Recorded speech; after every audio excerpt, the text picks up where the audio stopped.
So Facebook just recently released some new music guidelines. What's up with that?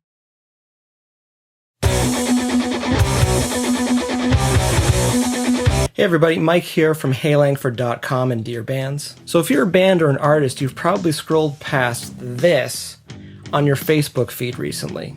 To touch on a couple points from it, in short, with the new music guidelines from Facebook, you are responsible for the content you post. You may not use videos on our products to create a music listening experience. Unauthorized content may be removed. You may not be able to post or access videos containing music in every country of the world. The main paragraph to pay attention to, if you're a band or an artist, we want you to be able to enjoy videos posted by family and friends.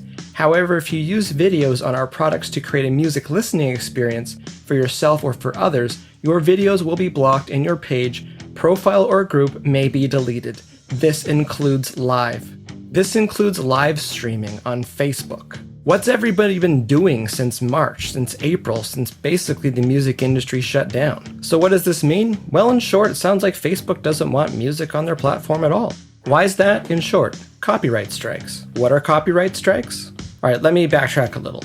While I have been working on music the last 20 years, I did start streaming gaming content the last couple years. During one of those games, I think it was Far Cry 4, during the pause screen, there's music there. The pause screen is basically the inventory page, so you're in and out of there all the time.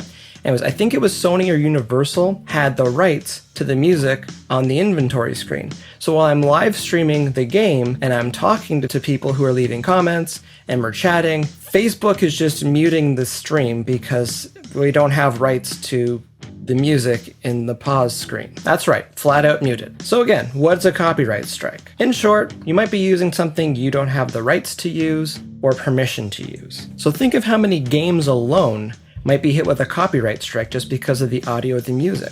I've been streaming hockey, NHL 20, for a few months this year, and all the music in there is from well-known bands, like well-known established bands. Meanwhile, only a couple of the songs would trigger a copyright strike, causing the stream to be muted. So it sounds like Facebook wants to avoid this altogether by basically threatening bands and artists to avoid posting anything with music altogether on Facebook. Perhaps there's an issue over the last 4 or 5 months with the explosion of bands and artists live streaming because the live music industry was basically shut down.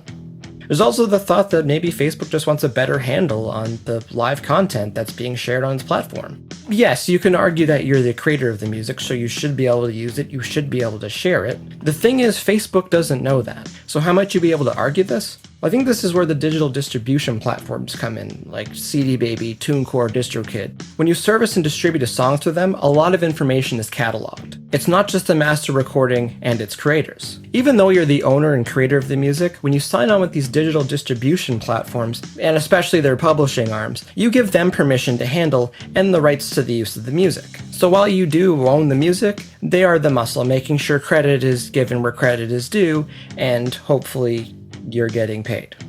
Yes, you should still be getting paid. I know with CD Baby in particular, during the upload process, they let you know to not freak out if YouTube flags your music if you're trying to upload it. And don't freak out. It's just a digital distribution platform like CD Baby doing their job, flagging the music. Okay, stay with me for a minute here. Let's talk about TikTok. A few months ago, I received an email from CD Baby saying that they've distributed my band's music to TikTok. For those of you who don't know what TikTok is, it's a video entertainment platform for people to make entertaining or educational videos, and it's funny and people have a good time there. The thing is, a lot of TikTok creators use music in the background of their videos. This may have already been an issue, or they saw it could eventually be an issue, so what they did was integrate globally distributed music into the platform for their creators to use. Why is this important? Well, it creates a path to know where they got the music from and who the rights belong to make sure credit's given where credit is due. Instagram wasn't far behind developing their own TikTok part of their app, that being Reels. Funny enough, received another email recently saying that my band's music had been distributed to Instagram's Reels. Where am I going with this? Reminder that Facebook owns Instagram. So I think this could be a play for Facebook, just making sure it knows where the music is coming from that's landing on its platform. And wants artists and creators to make sure that they're going through the proper channels if they do want to have their music on the Facebook platform. Just a reminder, for most users on Facebook, it is basically a free service. We're there, it's their house, it's their party, they make the rules. So what now? This might sound odd, but overall I think this is a good thing.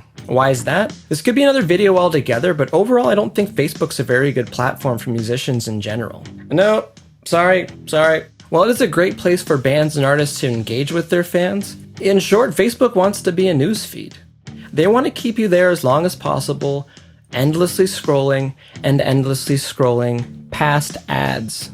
It's hard for them to show people ads during an hour-long band acoustic live stream, let alone a 4-hour gaming fest. So what now? I got like MySpace 2 or something coming out? If this is true and Facebook wants to put their foot down on live music and live streaming and music in general on the platform, what's the next play? I think our best bet's to move over to YouTube. Real talk, I've been encouraging bands and artists to start moving over to YouTube around April, May of this year. Why is that? There are several reasons. It could probably be another video altogether. I might have to do that.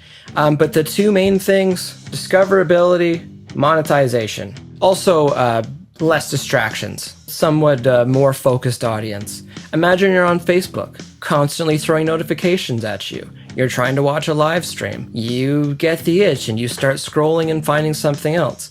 Meanwhile, if you're watching something on YouTube, it's probably just playing front to back or it's playing in the background. So it's a little bit easier to keep people's attention there. Anyways, back to streaming on Facebook. Once you're done a video on Facebook, Facebook very rarely knows what to show you next. And again, people are very rarely on Facebook to watch videos. They want to scroll their news feed. They want to see what's happening. They want to chat with friends. They want to comment on posts. It's a very distracting place. Unlike when you're on YouTube, you're usually focused in on YouTube. And often YouTube doesn't miss a beat knowing what to show you next, especially if you've remembered to like the video you're watching and subscribe to the channel. So in closing, these new Facebook music guidelines, I don't think they're that bad. I think they're trying to cover their back end. I think a lot of musicians and artists making the most of the last 6 months since quarantine and lockdowns and, again, the live music industry in general basically being shut down. But for the bigger picture, if you do want more focused content, if you do want more focused fans on the videos that you're putting out, I do think YouTube's probably the way to go. I know we've been trying to move my projects over there. But yeah, if after October 1st, the new Facebook music guidelines do take effect and they start throwing the ban hammer down on a few accounts and channels, I think you'll see a mass exodus from Facebook altogether. Well, maybe not Facebook altogether, but as far as the live streaming, another platform pop up. That being said too, maybe Facebook has another platform in the pipeline that it wants to focus its music fans into. You never know these days. That being said, it could also be next year. You never know. Things can move a lot quicker than you think. Anyways, do you have any thoughts on the recent updates to Facebook's music guidelines? Do you think it's real? If so, any other platforms you've been thinking about moving your live streaming or music content to? Have you moved already? If so, leave your thoughts in the comments below. Again, my name is Mike from HeyLangford.com and DearBands. Hopefully you found this video helpful. Thanks for watching.